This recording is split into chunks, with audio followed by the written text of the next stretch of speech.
Ito na nga ang toy na re-review natin for today. This is the King Arts Iron Man 3 Mark 1. Now before we start sa ating review, special shout out muna sa nag-sponsor ng video na ito. Shout out to our brother Von for sending us this Mark 1 para daw review natin dito sa Pinoy Boy Review. Now yung packaging niya is ganito ang itsura niyan sa harap and sa likod and sa gilid and sa kabilang gilid and sa ibabaw and sa ilalim. And pag na-unbox natin siya, makikita nyo nandito pa siya sa kanyang clamshell. Kaya i-unclam na natin yan. And first na accessories na meron tayo dito is yung kanyang alternate hands. Pero may konting pagkakaiba lang doon sa galaw ng kamay niya. Isa medyo magkakabati-bati pa yung mga daliri niya. Dito sa kabila, medyo hiwa-hiwalay naman. And next accessories naman niya dito is another set of hands. So almost same lang nung isa. Ang pinaka pagkakaiba lang nila is dito sa babaw ng kamay nila, parang may metal part na. Pero ang ganda nung texture nung bakal. Iron na iron. Next accessories we have here, parang may metal dito. Bakal siya parang stand lang siya. Hindi ko pa alam kung para saan ito And next we have here naman yung nameplate mismo na Iron Man 3 Mark 1. So maganda siya kasi hindi siya sticker lang na dinikit lang doon. I think meron pa tayo dapat dito mga accessories dito pero hindi ko alam kung nasaan sila. Or baka na ikabit na dito kay Iron Man mismo. Bago tayo pumunta doon sa mismo Mark 1, I don't know kung para saan pa to. Siguro part to ng stand niya. Ayan pero may mechanism ng ganyan. Pwede mo siyang ma-push. Ganyan. Nakita ko lang kasi dito rin sa loob. We also have here, metal din. Bakal din yung kanyang clip para sa kanyang stand. Bakal na bakal. So I think this one and this one, yan ang magkakaduktong dyan. And lastly, sa accessories niya, nandito na yung pinaka-stand niya. May batteries siya dito And speaking of batteries, kasama lang dito sa mismong item na pinadala sa atin, may nakalabas itong ever-ready battery. AAA. And of course, may silica gel pa rin. So much now for the accessories and let's proceed na dito sa ating main figure which is ang ating Mark 1. And as you can see nga, ang ganda ng Mark 1 na ito. Check muna natin yung pinaka-details niya. Face niya. First thing na napansin ko dito, may black siya mismo doon sa helmet niya.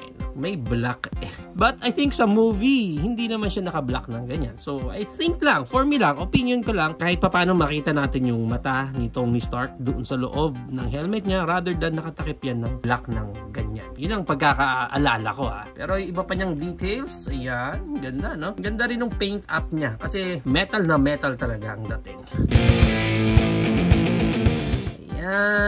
And dito sa Mark 1 na to, mapapansin niyo yung iba kasi kung ano yung nasa kaliwa, yun na yung nasa kanan, kung ano yung nasa right leg, ganun din sa left leg. Dito magkaiba. So makikita niyo yung details ng right arms niya dito. Ayan yung pinaka-details niya na may mga wires pa. Grabe. Ang ganda ng detailed neto. And then makita mo yung difference nga dito sa left, Ang ganda pa ng mga weathering niya. So magkaiba talaga, which is super cool. Even nga itong sa body armor niyo, magkaiba itong part na to and then itong part na to, diba? Galing yung mga wires na yan. And then sa legs niya, yan. Ito naman yung difference ng legs niya dyan sa right, dito sa left.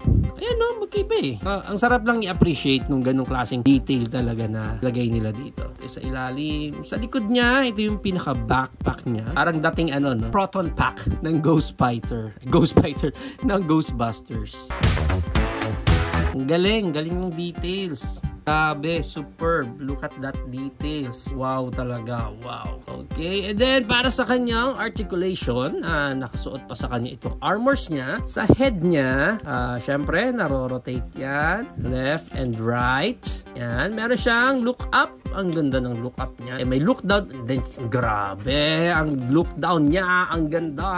And then, para sa kanyang arms wide open, I think may Creed moment siya. But because of the armor, well, given the fact na mga bakal talaga yan. Medyo hirap siya mag-arms wide open. So, hindi niya gaano kaya yung ating Creed moment. Siguro pag tinanggal itong mga armors, makakaya niya na. And then, pwede niyang may angat itong kanyang arms. Hanggang ganyan lang. I think hanggang ganyan lang ang kaya. Nakakatakot kasi yung mga wires niya dito. Baka biglang maputol. Baka hindi pa gumana yung Mark 1 niya. Hindi pa siya makatakas doon sa cave. And then, sa likod, hanggang ganyan lang. Nakakatakot lang talaga. Igalaw. Kasi yung mga wires niya maninipis talaga. And then, may articulation din siya dito sa kanyang bicep. Yung elbow bent niya, itong sa armor niya, nagagalaw yan eh. Itong part na to. So, sa elbow bent niya, yan, pwede mong may angat pa yan ganyan. Okay, pagdating dito sa wrist niya, pagdating sa hands, well, syempre, naiikot yan. And, pwede mo naman mapop out yan. Tapos, pwede mo ang palitan ng mga alternate hands na nakita natin doon kanina. Pagdating dito sa kabila, same lang naman. Pagdating dito sa waist niya, meron din siyang waist rotation dito ng konti. And then, meron siyang ab crunch. Pero, again, because of the armors, medyo hirap na mag-exercise dito si Tony Stark. Konti na lang din yung kanyang ab crunch dyan. Pagdating sa legs, kaya ba niya yung ating Van Damme split? Hindi niya kaya yung ating Van Damme split. It's because, again, with all the bakals na nakakabit sa kanya, understandable naman na mahirap na talaga siyang lumakad dyan. Dahil nakaharang na kasi ito. Although, pagdating sa high kick niya, hirap na rin sa high kick si Tony Stark. And yung kanyang back kick, konti na lang din yung kanyang back kick. Itong armor niya na to, I think natataas pa. Ayan yan. Pwedeng mataas itong armor na to. Bakal siya. And then, pwede mong mai-bent pa ng ganyan. Yan. Yan ang kanyang knee bent.